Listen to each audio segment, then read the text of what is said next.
Okay, we'll get rolling. I'm a little pressed for time today since we have a real practice today because we're a week in advance. So we can get right to your question and get going that way. Don't get anybody cut off. What can you tell us about Trey Rucker's status with the team at this point? You know the same thing I do. I'm going to let the system run its course. All I know is what they've told me and the information that I have. Do you expect him to be active this weekend then? He's active until the system takes its place, and then we can make a decision. Essentially, I can't get ahead of the process based on the type of incident that took place. I've got to let the system run its course and then make a decision from that point. How was the bye week? Good. We had good practices. Hopefully the guys got rested up a little bit. Back at it last night, and then obviously a full practice today. This is the best team that we've played overall, so that we'll really need to step up and compete in all three phases. But the players are excited about practicing, and their attitude's been great, so that's been encouraging as a coach. Mike, just for clarification purposes, your plans to stay with Bowman this week, right? Is your plan to have Bowman start on Friday? We're working through that this week in practice. Was there anything you emphasized specifically in practice, wanted to focus on during the bye week? Not really. Base in all three phases. Blocking, tackling, fundamentals, technique. Worked a little bit on conditioning last week. Not anything specific out of the ordinary. I think after Iowa State, in postgame, I think you said you guys were going to practice 4 times last week. Is that what you did? And is that typical? I can't remember what exactly you're... Yeah, we did about the same as we always do. The only difference is sometimes we would go in a morning at the end, but we didn't. But it was a typical off week. Does that help because you do have the short week now with the Friday game, being able to kind of package them together? Oh, I mean, it's the same for them, right? They had an open date, so it's not any different, in my opinion. I'm guessing they adjusted their schedule based on it just like we did. So with both teams having the same scheduling situation, I don't see it being any big deal. Like your offense was better at Iowa State, I think that's fair to say. Still needed to repair some things. How much repair work can you do as a staff in 13 days? Repair meaning what? Just across the board, offensively. Any position. Well, we continue to try and get better at what we did. We blocked better. We blocked better up front. We were run blocking. We were covering guys up better. We protected better. And for that reason, we saw better results. Are you convinced that that's going to continue with the line based on the one-game sample size, or could you I think they should get better each week. If we can keep 5 guys in there consistently working together, that'll help. But they improved some last week, and I would see that they should improve each week and continue to get better. Another odd man front with what K-State brings. How much different is theirs versus yours that your offense sees on such a regular basis? There's a lot of similarities. They flirt with a little more of the 3-3 than the 3-2, but comparison-wise, it's pretty close. And they incorporate a little 4-man with theirs. They do some 4-man like we do. There's a lot of similarities in what we're doing. Coverage-wise, they're doing a couple things differently, but the concepts are all pretty much the same. They lost maybe their best linebacker in Green, and he's done for the year with a knee injury. Who are some of the guys you look at? Because I know there's a lot of changeover from what you saw a year ago. Who are some of the guys over there you see, like maybe Duke, the defensive end, or anybody in the secondary you say, oh, that guy's a heck of a Well, their safeties are good players, and they tackle really well. Linebacker play 32, runs around, makes a lot of plays. I see him making plays. Front-wise, a different group, but relentless. They play hard.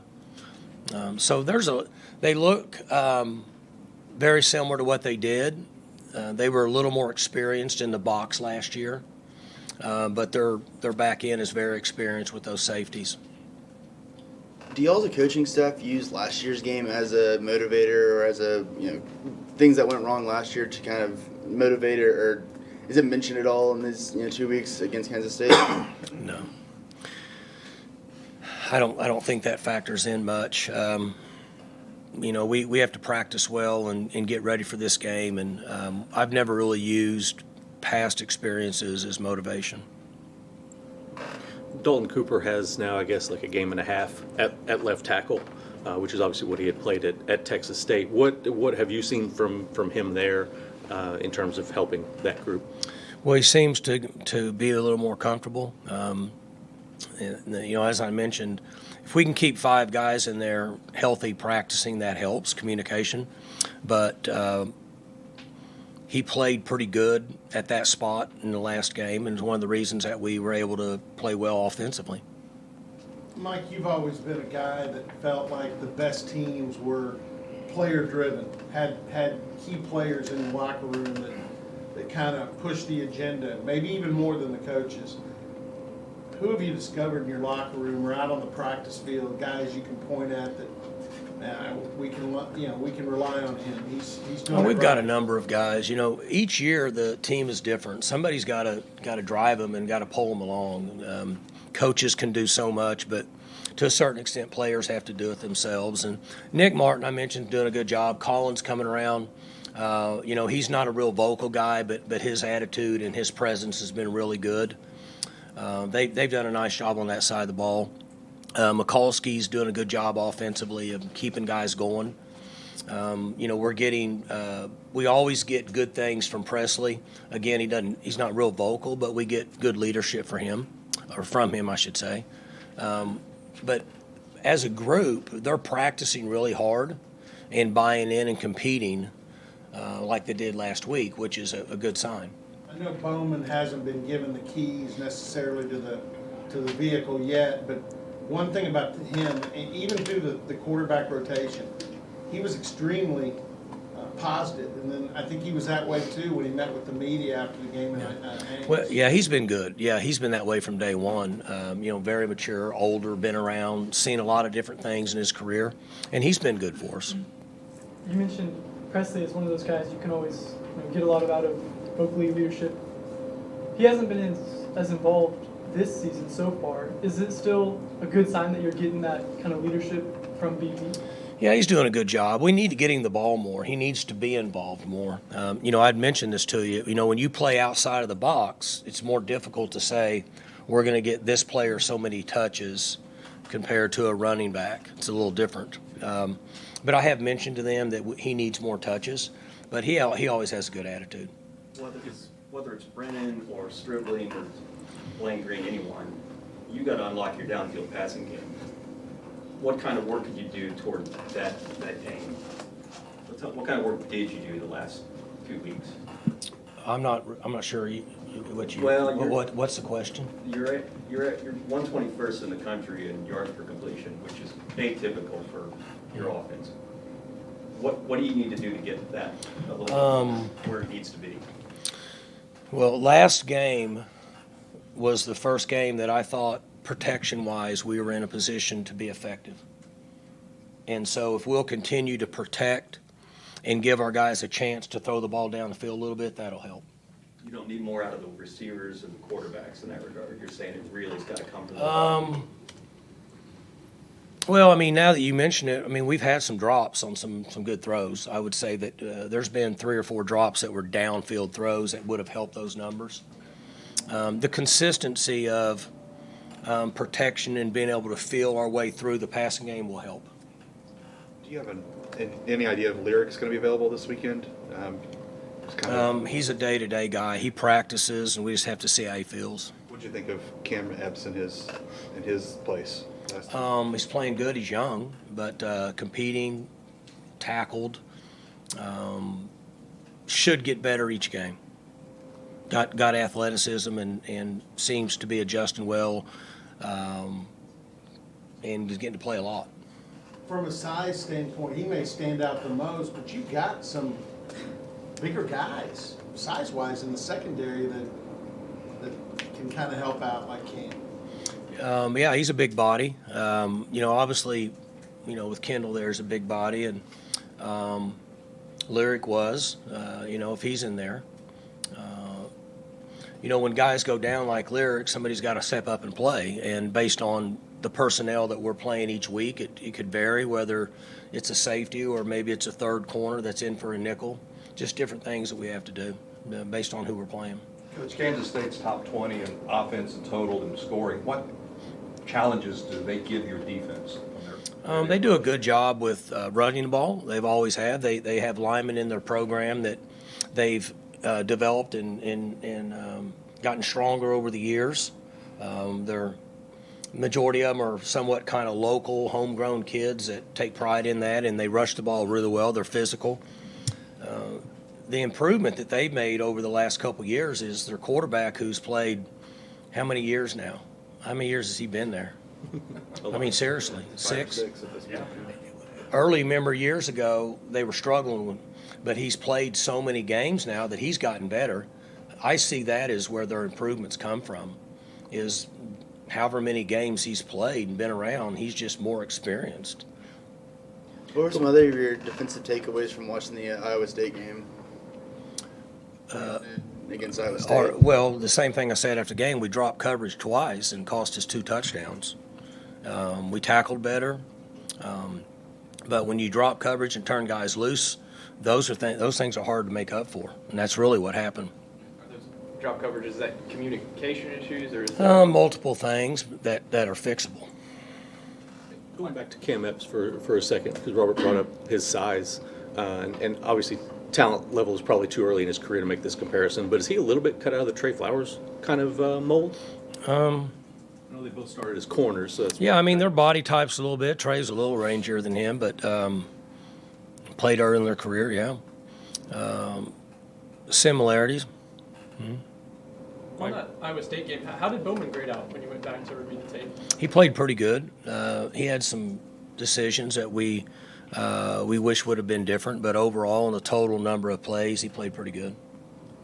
Mike, defensively, you guys have kind of sprung a leak through 4 games. It was missed tackles early, some broken coverages now. Is that common, or is that just the growing pains when you bring somebody like Brian in, or is that kind of uncommon? There's going to be some adjustments with a new system, but the thing I said to them, I'll say to you, is that over the period of the games that we've played so far, once we start tackling better, if we don't drop coverages a few times, the games are going to look much different. So the good news is that we should be able to correct those things and cover guys up. Don't give them big plays by dropping coverage. Need to be a little better on third down, and then continue to tackle, and then we should improve each week. With an extra week, Mike, do you spend more time with the coordinators specifically, or is there your face time with them change at all? Well, I just naturally spend more time with them in meetings, like all last week, and we have this week before the next game. So, just extra days. So if you see, I figured the correlation might be you don't see the players as much. Maybe you use that time to spend with the staff more. That's not necessarily the case. I see the staff more because I only see the players for practice and meetings, but I see the staff all day. I'm not sure what you're asking me. I didn't know if you'd use again the extra time to go into the bunker, so to speak, with either Brian, Casey, or anyone on the staff and say, let's figure this out, let's touch this up. Well, I make them aware of things I have concerns of, and then ask them for what their answers are, and then listen to them and see if we have a plan in place to try to make it better. Mike, with Ollie Gordon, he's shown real flashes of being able to make guys miss, good vision, that sort of thing. Is that something you saw when you recruited him, or is that something that guys, they have to kind of work on when they get here? So he was a big guy that played quarterback a lot, played running back, was physical, was intelligent, showed some skill. We felt good about him as a running back when we took him. And I think that he's really made improvement this year, which is pretty fair. I mean, he played last year. He was a freshman. And he's continuing to make some strides and helping a little bit with the leadership. I failed to mention him. He's doing a good job with that. which is important because he's a big, strong presence and is trying to play the game hard and be physical. And that's kind of what we saw out of him in high school. Doesn't get brought up a lot, but we saw some long field goal attempts. I think UCF tried to kick a field goal to save that game that they dropped the lead in on Saturday. But what Alex has shown you so far, does that give you a sense of security if you have to win a game late with even a longer field goal? That what he did at Ames off that turf, that's a hard surface for a kicker to. Yeah, Alex is played well. It doesn't surprise me. He played well years ago and had a couple years off, and now he's coming back and plays well. He works diligently to perfect his craft, takes a lot of pride in it, and has been a very successful athlete in a lot of different areas. And I think that is something that helps him with the kicker standpoint, being in there, because when you're out there, it's all on you. But we have a lot of confidence in his ability to perform. Did you have a specific number in mind? I mean, you sent him out there, I think it was a 53-yarder into the wind. Yeah.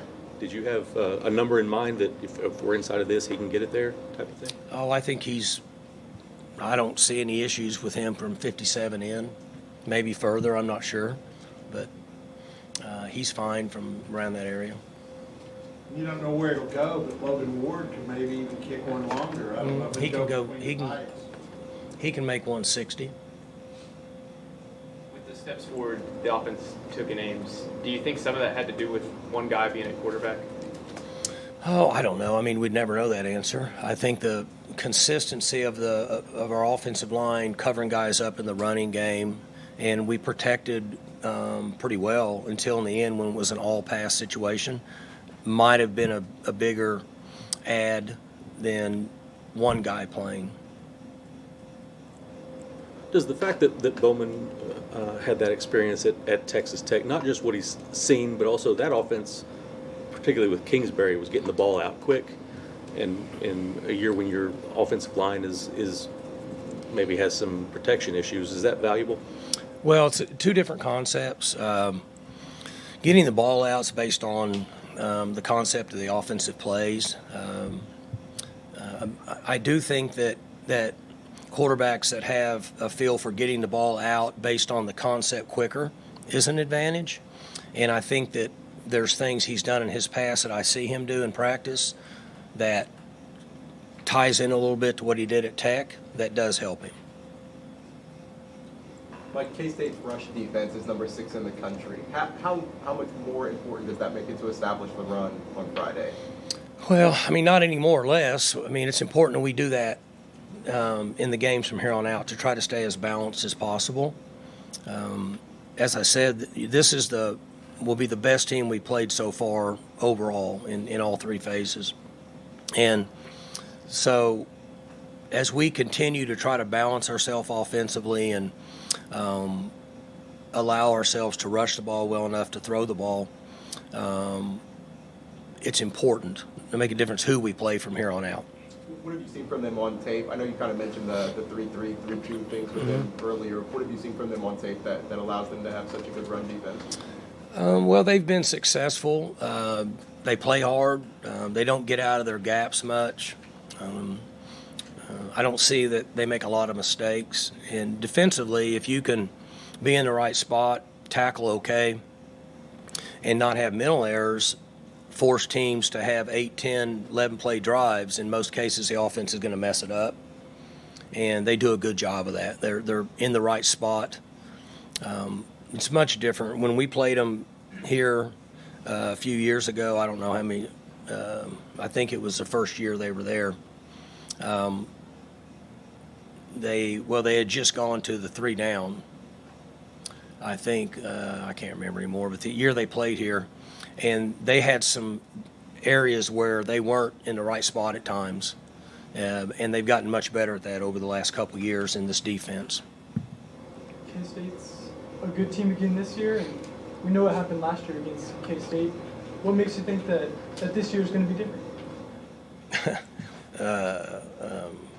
Well, hopefully our practices our concepts that we have based on what they're doing will give us a chance to go out and play better, compete, and I think the attitude of the team, I think they'll play hard. I think they're looking forward to playing in the game. I heard your brother on the radio coming here. Have you caught him at all? Have I caught him? Yeah, caught him on the radio. I don't listen to the radio.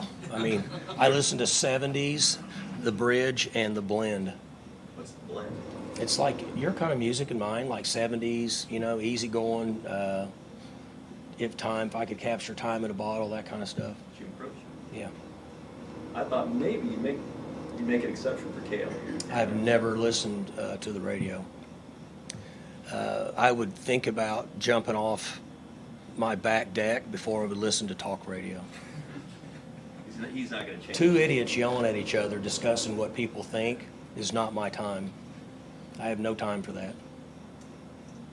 During the bye week last week, y'all, on social media, there was a lot of, coaches are going out recruiting, going to different games.